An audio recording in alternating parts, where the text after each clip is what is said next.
このフィギュア、モデルは私です。使ったのは2024年ラスベガスで行われたテックカンファレンスで自撮りしたこの1枚です。この写真をトリポという 3D 生成 AI ツールに入れました。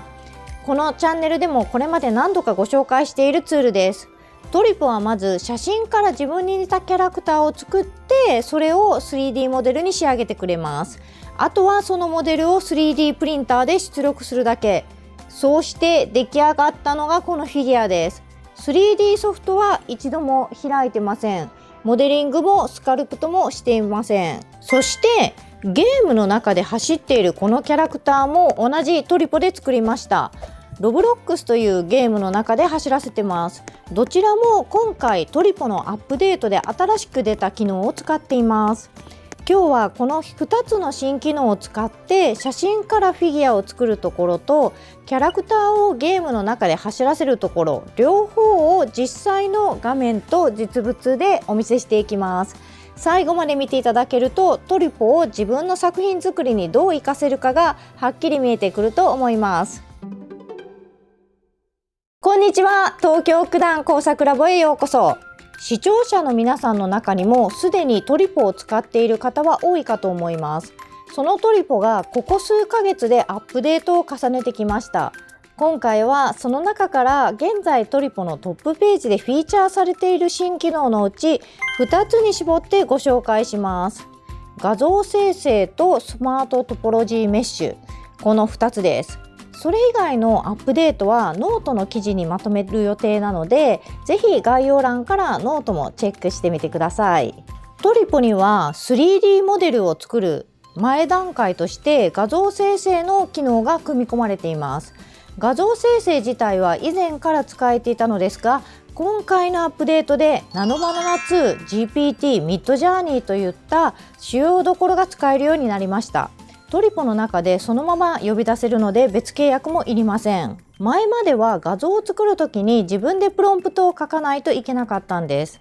例えば以前このチャンネルで作った不思議の国のアリスに出てくるウサギのフィギュア。このウサギを作るために正面を向いて大きな瞳と可愛らしい表情、キュートな雰囲気。こういったプロンプトを自分で考えて入力していました。欲しいイメージを言葉に落としていく作業は地味に頭を使います。今回のアップデートの大きなポイントが 3D 生成に特化したテンプレートが一気に揃ったことです。今トリポのトップページで新機能としてフィーチャーされているのはここです。写真をフィギュア化、3D スタイル化、同スタイル派生、キャラ保管、T ポーズ、どれも 3D にすることを前提に整えられたテンプレートで、長いプロンプトを書かなくても選ぶだけで狙った方向の画像が出てきます。想像してみてください。自分の写真、誰かにプレゼントしたい相手の写真、あるいは推しの写真、こういうのをそのまま 3D にしても出てくるのは、あまりちょっとリアルな姿ですよね。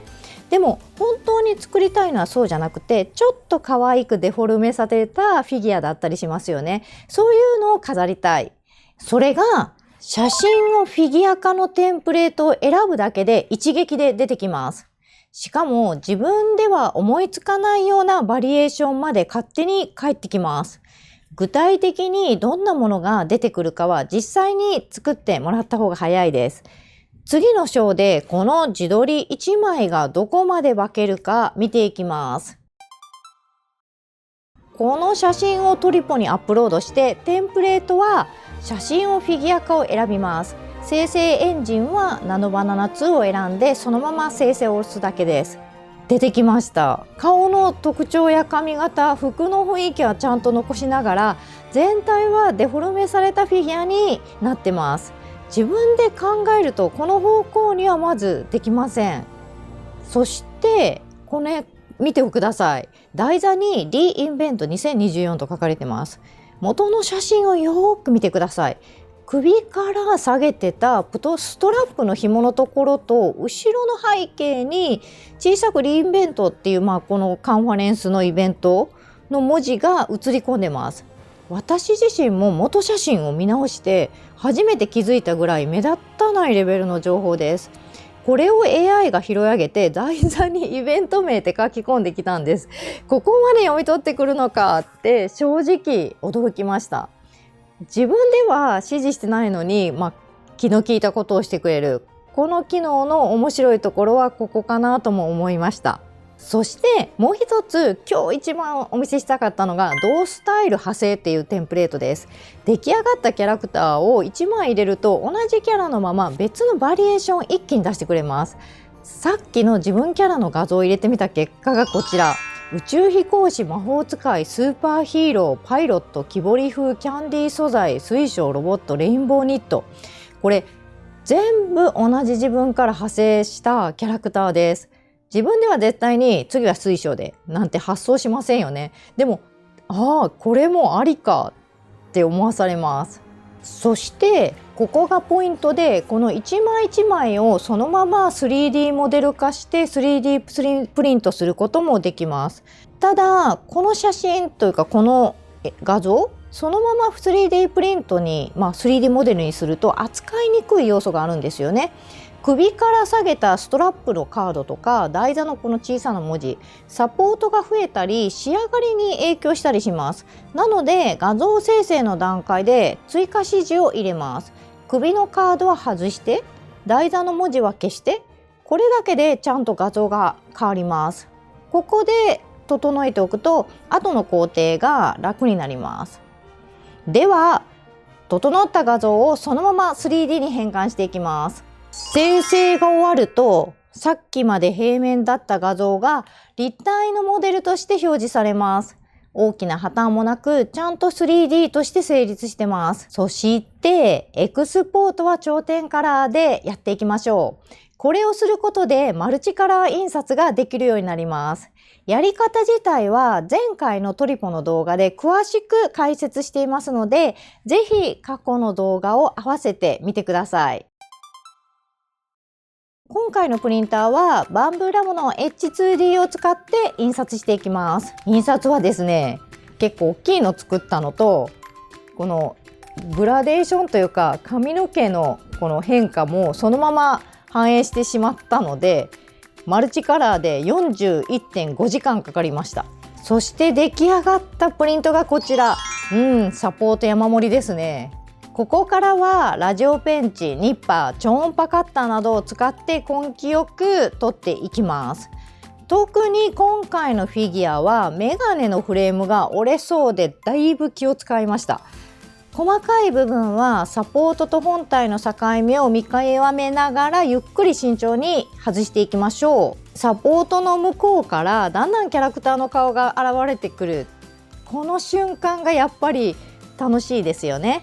こうして冒頭でお見せしたフィギュアが出来上がりました。写真1枚からここまで来ました。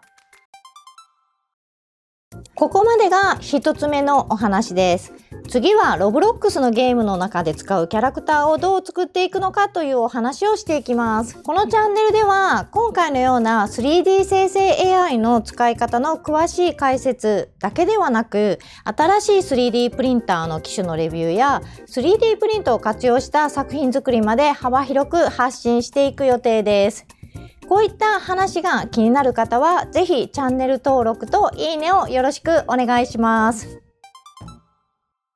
ではここからが同じトリポの中でゲームの中で動くキャラクターを作っていきます。ここで使うのが新しく出たスマートトポロジーメッシュという機能です。早速紹介していきます。このスマートトポロジーメッシュはここまでフィギュア用に使ってきた HD モデルとは別の出口でゲームやアプリで使う軽量な 3D モデルを作るための機能です。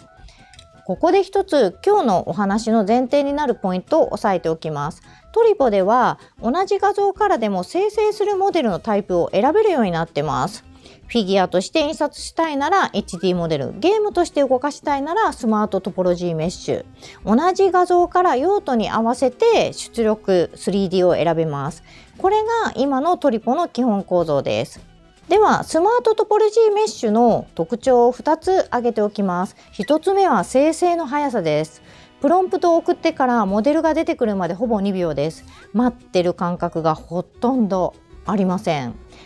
で、もう一つが出てきた時点でゲームにそのまま使える構造になっています。ゲームで使う 3D モデルは中身のメッシュが整ってないとちゃんと動かせないのと、あまりに高精細だとデータが重くなってしまうので軽くしておく必要があります。この処理をスマートメッシュというボタン一つで最初から済ませた状態でモデルが出てきます。これがこのスマートトポロジーメッシュの大きなポイントです。で、ロブロックスって今世界中でかなり人気ですよね。ちょうどこのスマートトポロジーメッシュで動くキャラを作ることができるので、だったらこのロブロックスっていうところで動かしてみようと思いました。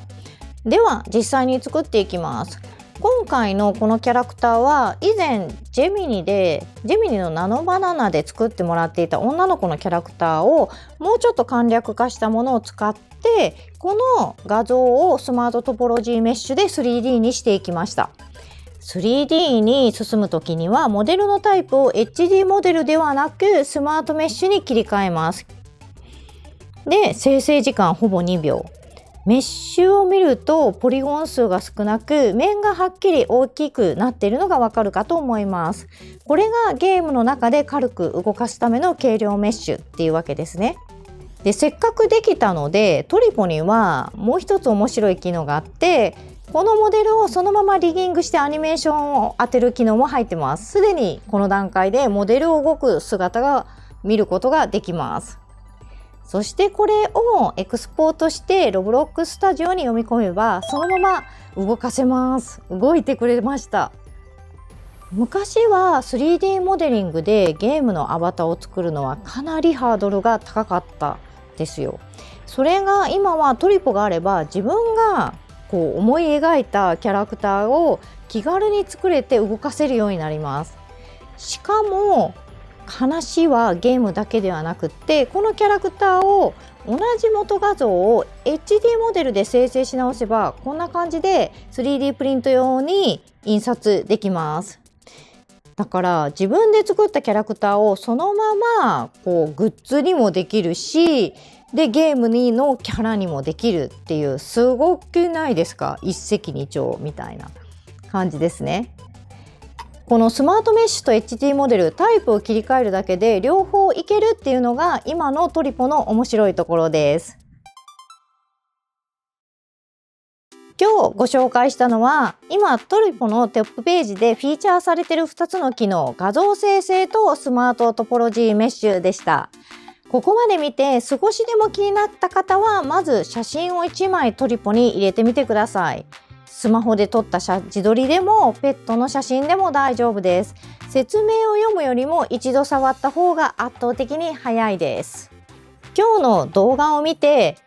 ちょっとトリポ使ってみようっていう方は概要欄にトリポのリンクがありますので、こちらから新規登録をしていただけるとクレジットのプレゼントがあります。招待コードや割引コードなどもありますので、ぜひ概要欄をチェックしてみてください。それにしても生成 AI の進化 3D 分野でもますますすごい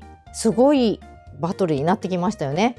昨日まで使い物にならないなと思っていた機能ですら今日にはもう普通に使えるようになってる、そんなことがざらにある世界です。もしこういう使い方はできないのかなとか、こういう風に使ってますっていうのがあればぜひ気軽にコメントに書いてください。私がまだ気づいてない使い方が次の動画のテーマになるかもしれません。ぜひチャンネル登録と高評価で次の動画も一緒に楽しみにしていてもらえると嬉しいです。それではまた次の動画でお会いしましょう。バイバーイ。